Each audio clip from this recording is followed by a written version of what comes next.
بعض مومنین نے سوال پوچھا ہے کہ اگر کوئی شخص روزہ توڑ لے تو اس روزہ توڑنے والے شخص کا کفارہ کیا ہے؟ شریعت مقدس میں روزہ توڑنے والے کے لیے 3 کفارات بیان ہوئے ہیں۔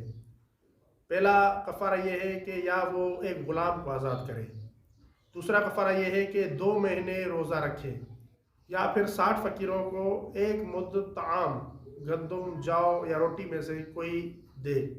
لیکن اگر وہ شخص یہ تینوں کفارے انجام نہیں دے سکتا، اس کے بس میں نہیں ہے، تو ایسی صورت میں اسے چاہیے کہ صدقہ دے۔ لیکن اگر وہ صدقہ بھی نہیں دے سکتا تو اسے استغفار کرنا چاہیے، بارگاہ الہی میں توبہ کرنی چاہیے کہ اللہ تعالیٰ بہت بخشنے والا ہے۔ اور جب وہ کفارہ دینے کے قابل ہو جائے اور اس کی غربت ختم ہو جائے، تب اس کے لیے کفارہ دینا ضروری ہے اور اسے کفارہ دینا چاہیے۔